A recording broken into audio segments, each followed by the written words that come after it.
I called up Greg Wickenkamp to ask him to walk me through a very awkward Zoom call. Hi, Dr. Knoll. Oh, you might be muted there, I think. Greg was working as an 8th grade social studies teacher in Fairfield, Iowa, when he recorded this conversation. And this Zoom was with his boss, the superintendent, who he'd been trying to speak with for months. But I was hoping to kind of run through some things that have been concerning me for some time and hopefully get some insights if that works for you. Greg was hoping to talk about this new law that he was struggling to comply with. One of those bills that bans the discussion of quote unquote divisive content. Greg wanted the district to be clear about what divisive content was. He'd tried emailing the district. That had not worked. He thought that fit a pattern at his school. Similarly, flippant and seemingly gaslighting responses are often made. They were made in November. Going into this meeting, things were coming to a head for Greg personally. There had been complaints about how he taught. He used Ibram X. Kendi's anti-racist book, Stamped, from the beginning. The Indigenous Peoples' History of the United States, too. So you wanted to meet with your superintendent just to be like, do you have my back here? Like, I'm using these books. Like, are we good? Exactly. What did you anticipate would happen at this meeting? I was unsure. For half an hour, Greg spars with his boss over the minutia of how he is being treated. She says she doesn't want to make a big stink about defending him because she thinks that could inflame some families more.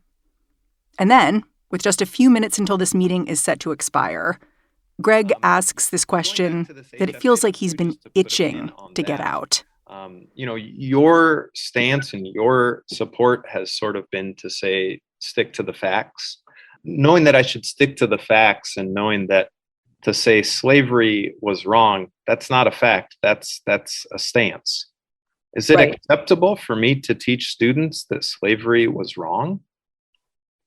I think it goes back to the part with critical race theory is that we can say this is what happened, and again, you probably know more about it than I do, Greg. And I think that's and it's so interesting to watch that moment because the superintendent kind of filibusters for a minute.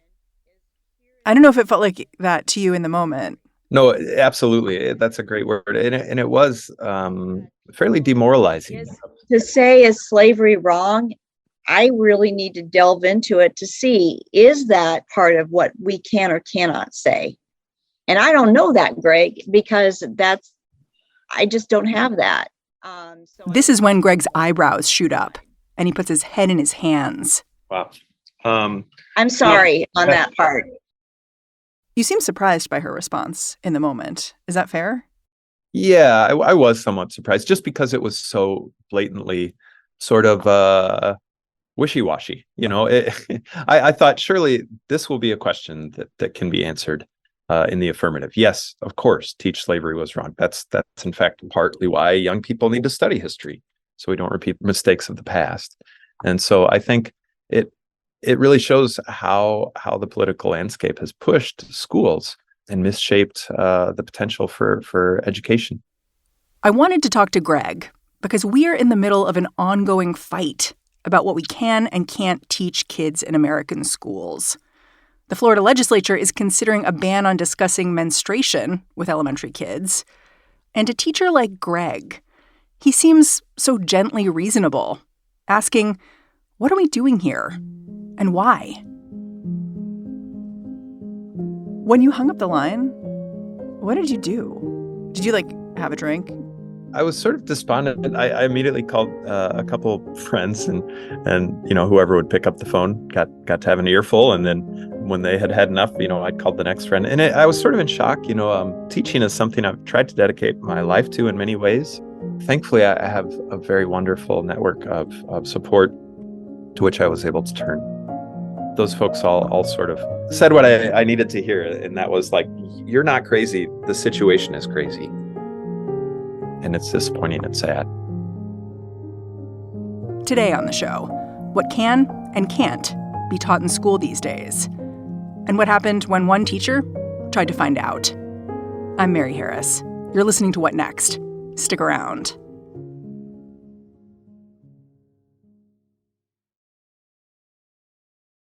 This episode is brought to you by Saks.com. Saks.com editors are always tracking the top styles that are trending right now. Tailored blazers and midi dresses are selling out at Saks.com, especially from brands like Veronica Beard and The Row. And Saks.com editors are seeing Loewe's oversized tote on the streets of New York, Milan, and Paris.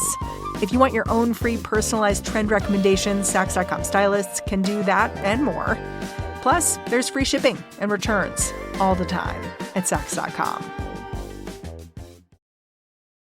This episode is brought to you by Saks.com. Saks.com editors are always tracking the top styles that are trending right now. Tailored blazers and midi dresses are selling out at Saks.com, especially from brands like Veronica Beard and The Row.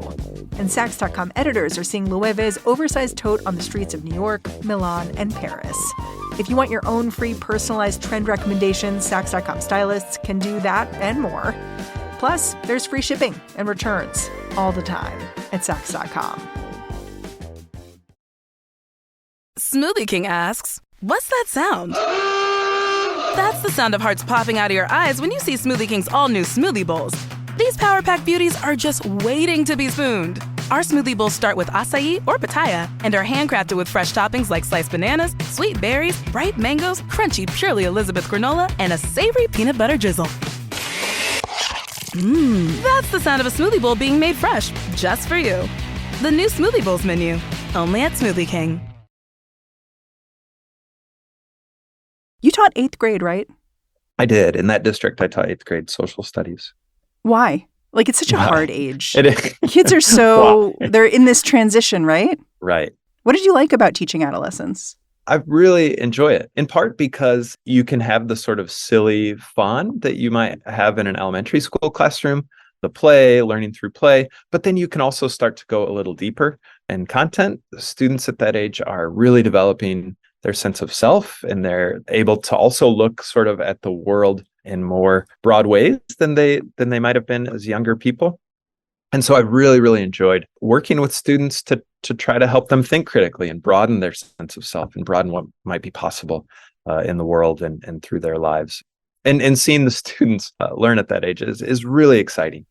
Describe your school and community. Like, how big was the school and the community that it drew from? Yeah, it's Fairfield is a very interesting community.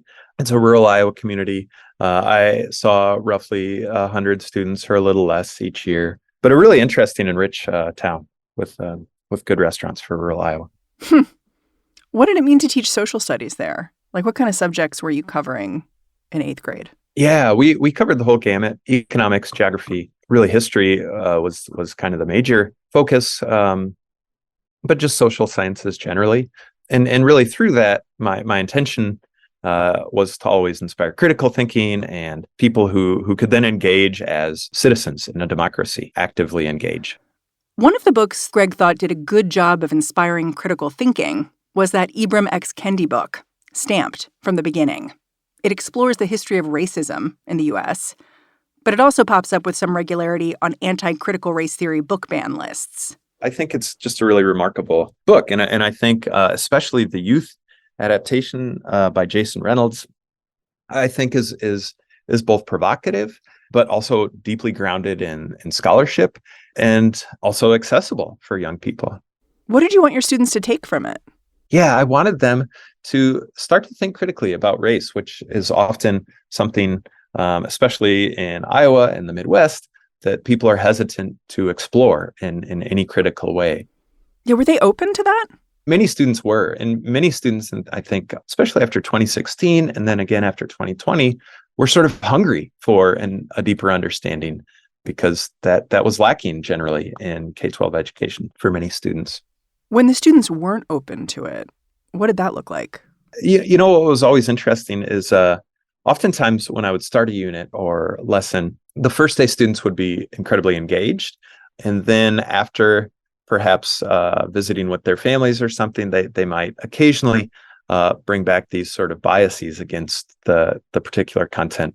So one student, for example, I can't remember if it was in that particular district or a prior one, we were reading an Indigenous Peoples History Youth Edition. And after a few days, he emailed me or talked to me and said, I'm not going to read any more of this. It just doesn't jive with my opinion. I really believe that Blue Lives Matter, and this text really is more of a Black Lives Matter thing. And that's not for me, which I thought was really strange and sort of sad commentary on where we're at in society, because the text itself certainly addresses race and colonization and U.S. history, but it doesn't do so from a partisan way. Yeah. Okay, so you were feeling these rumblings in the classroom. When did things shift in terms of what you were allowed to teach legally? Yeah, that was in the summer of 2021. Iowa was one of the first amongst many states to pass these sort of anti-CRT laws. As of July 1st, teachers won't be able to teach that the United States or the state of Iowa is fundamentally or systemically racist. They're also barred from race scapegoating and race stereotyping, and from creating discomfort or guilt because of one's race. Joining me now to discuss this. And so that's when things really started to shift dramatically, and pushback became even more emboldened. So I immediately sent a letter to the school board saying, hey, this law has passed. I'm really looking for support, as I have been for the last year, about what to teach and whether the district will support that. And so I outlined, maybe 5 or so steps, opportunities really that the district could take to sort of get ahead of any pushback that might result from the law. So you're basically like, let's get ready for this. Right. Yeah, exactly. Did you get any response when you sent that letter? The response I got was curious. I got an email then from the superintendent who, it felt in the email to me like she was sort of admonishing me for going above her and not going directly to her. And then she sort of popped into my class early that fall while I was teaching, which I thought was odd. Whoa. And she said, hey, I just want you to know, just stick to the facts and you'll be fine, which didn't really address any of my concerns or the letter that I had written, but sort of set the path for the level of support that I received. Huh. So she's like coming to you like, listen, just chill. Right. Yes. And you're like, that's not possible for me right now. Right. Yeah. And it wasn't because I was confused about the law, which is very vague in Iowa, like many of these laws. And it wasn't because I was confused about what best teaching practices were. It was because I was concerned that the district wouldn't be supportive if tensions ramped up. So I know this law, it passed over the summer. So I imagine you were planning your curriculum, getting ready to go back to the classroom. Once you got back to school, what was going on? Like, were other teachers talking about this law? Were the students? Yeah, they were. In the fall, when I was sort of outlining the class for students, one student in particular, I remember said, I heard we can't learn about Black people this year, which was really striking. Oof. Yeah, because the law is vague enough in Iowa that there's all these sort of misinterpretations, or maybe that's part of the purpose of the law, actually. So what did you say to that student? I said, well, we are learning U.S. history, so of course we will be learning about people of all races. And not only that, but we'll be explicitly exploring race since it is so central to U.S. history, past and present. Did that calm the classroom down, or was there more murmuring after? It did a little. I of course was unsettled by that and emailed that was one of the many emails that I then sent off to administration saying, here's what's going on in the classroom. Wanted you to be aware of it. Hopefully we can be a little more proactive in getting ahead of this. Were your colleagues, other teachers, were they doing what you were doing? Sort of saying like, no, of course we're going to be talking about race. This is really important for you to learn as like a framework for understanding the country. To varying degrees. There were some who really didn't want that level of pushback and so decided that they would just abandon any deep exploration of race, class, or gender. Others sort of said, well, I'll do this, but I'll sort of try to walk the fine line that doesn't draw more attention to myself from those who might want to unfairly impugn my practice. At one point, a local state legislator singled you out at a public forum. And I don't think he used your name, but he identified you enough that it was clear who you were. He basically said you were ignoring state law by using Ibram Kendi's Stamped from the Beginning in your social studies class. What happened there? Yeah, that was very challenging. His appeal was really to sort of a QAnon type crowd. And so I was very wary of this politician already. And so when he started singling me out very publicly, that was incredibly worrisome. You know, he said in a public forum that what I was doing was indoctrinating students, teaching them to hate America, to hate white people. I was breaking the law. And this was all news to me. You know, I had not received any sort of direct pushback from the district or any politicians about my curriculum. And I would have welcomed a conversation. But it was clear that what he was doing was scapegoating my practice. And he was unrelenting about that. Were people like telling you about these forums, like saying like, oh, I heard that guy again, he's talking about you? Yeah, it was really weighing heavily on me because I was already in a situation where I was unsure of whether the district would be supportive. You know, while this was going on, we were being asked to misgender students and do things that I thought were harmful, that I know are harmful for students. And so I was already sort of trying to advocate for students in those ways. And so when I caught the public attention of this politician, it was scary. I remember the weekend after the first public forum, the union president called me and said she had heard about what had happened and said, you know, we're here for you. Keep protecting yourself, you know, lock your doors. And if things get too scary, don't hesitate to call 911. That was sort of the level of fear that I was having. Yeah. This is all background for that meeting you eventually had with your superintendent, the one where she clearly is unclear about whether you can say slavery is wrong. Right. After that meeting, my understanding is that the district did try to support you a bit, but what happened there?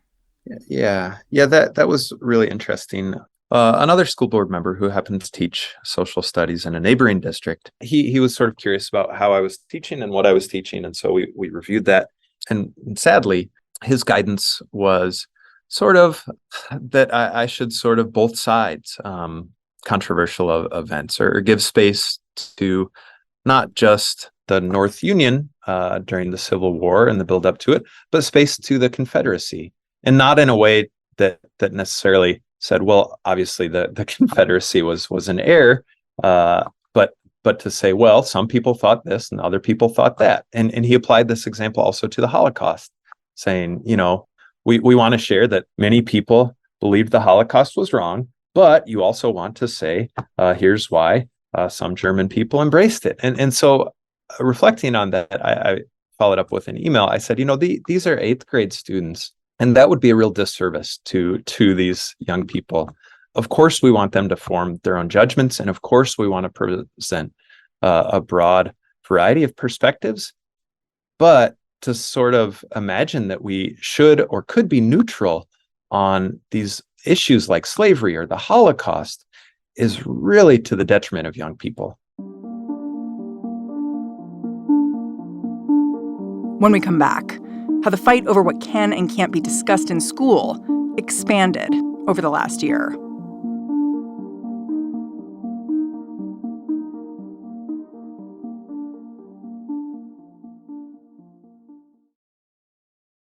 I'm Gideon Litchfield. I'm the editor-in-chief of Wired. And I'm Lauren Good. I'm a senior writer at Wired. We're making a new show. It's called Have a Nice Future. Have a nice future. I like the way you say it. I'm more have a nice future? ? It's a show that is honest about how unsettling the future can be.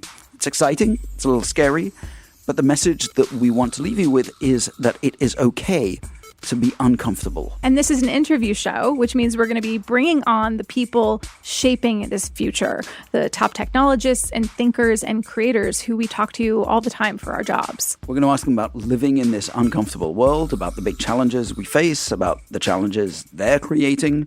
the solutions they're proposing, and how they deal with living in perpetual uncertainty, as we all do. So make sure you follow Have a Nice Future wherever you get your podcasts. Hey, Prime members, did you know you could be listening to this episode and all episodes of What Next ad-free? Avoid the ads and start listening today by downloading the Amazon Music app. You quit your job at the end of the year last year. Yeah, I didn't renew my contract. Yeah.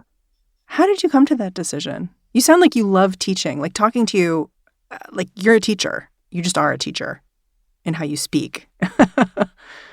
Yeah, that was a really hard decision, to walk away from K-12 and to recognize that perhaps Iowa is a challenging place to teach for justice or teach for critical thinking was really, really hard.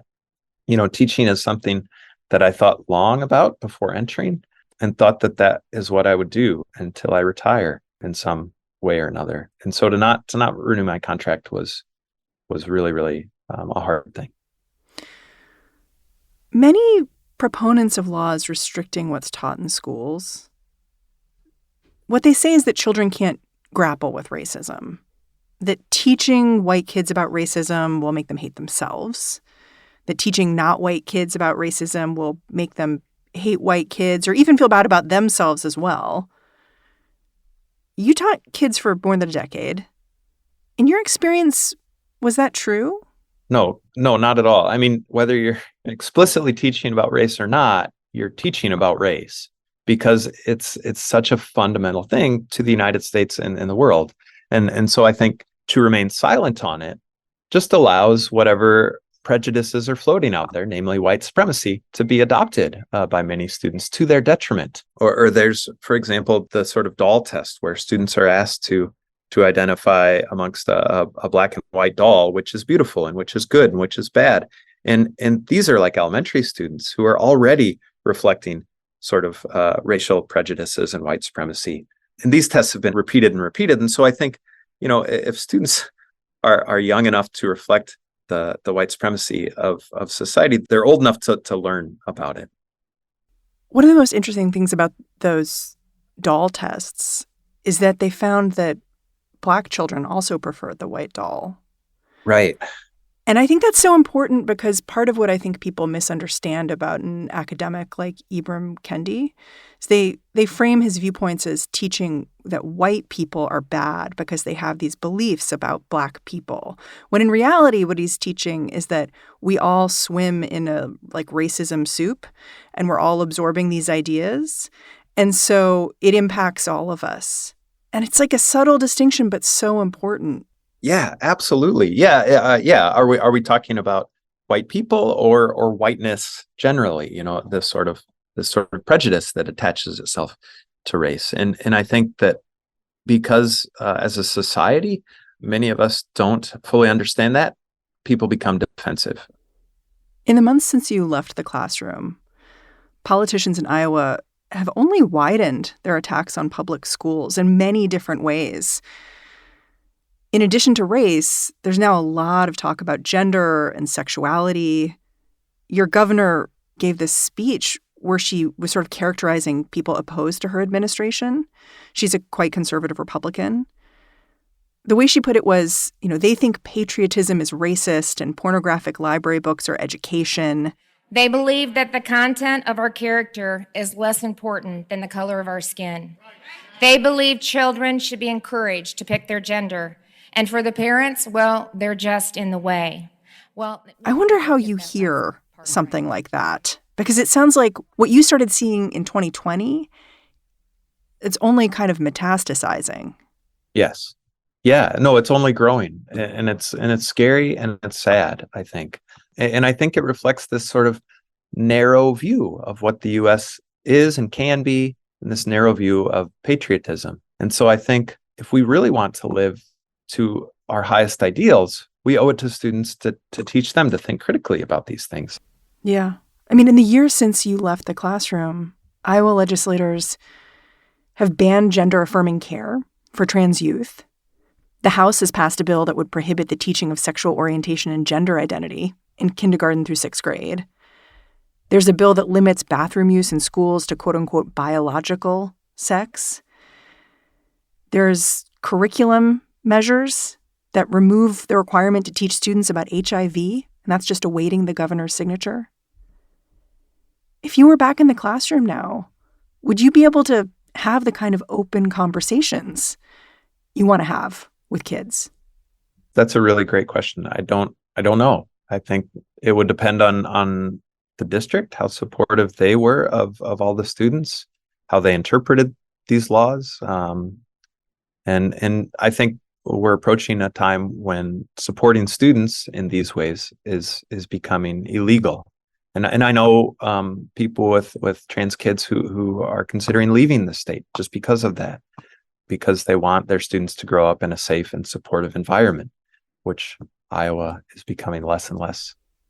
Yeah, I wonder if you think about your state differently now. And I ask that because I think people may have forgotten that Iowa was like the 3rd state to legalize same-sex marriage. Yeah. It was the state Supreme Court that did it, not the legislature, and this was 2009. Right. Sure. No, Iowa has a longer tradition of really progressive, inclusive politics going way back. And so I think that this recent turn is a dangerous direction for Iowans in a lot of ways. We're seeing it reflected in a variety of ways, like the brain drain is talked about a lot. There was a Iowa State professor who just shared that in his 20 or 25 years of teaching, he would often ask his senior economics students how many plan to stay in Iowa, and it was always relatively few. And I think that's really sad, especially because Iowa has long been known for having great schools and education. And now we are not. I'm actually having lunch today with a colleague who quit after death threats and another who felt sort of forced out for advocating around issues of diversity for students. And so, oh my gosh. Yeah, I think there are a number of teachers who are firmly committed and able to carry on in the classroom and do really good and thoughtful work. And I also know handfuls of teachers who have not been able to continue to do that. Greg, thanks for taking the time to talk to me. I'm really grateful. Yeah, thank you. Greg Wickenkamp is a PhD student at the University of Iowa. Until last year, he was an 8th grade social studies teacher for the Fairfield Community School District in rural Iowa. And that's our show. If you're a fan of what we're doing here at What Next, the best way to show us some love is to join Slate Plus, which is our membership program. To find out more, go on over to slate.com/whatnextplus. You can sign up right there. What Next is produced by Elena Schwartz, Anna Phillips, Paige Osborne, and Madeline Ducharme. We are getting a ton of help these days from Laura Spencer. We are led by Alicia Montgomery, with a little help from Susan Matthews. Ben Richmond is the Senior Director of Podcast Operations here at Slate. And I'm Mary Harris. Go track me down on Twitter. I'm at Mary's Desk. All right. Thanks for listening. Catch you back here tomorrow.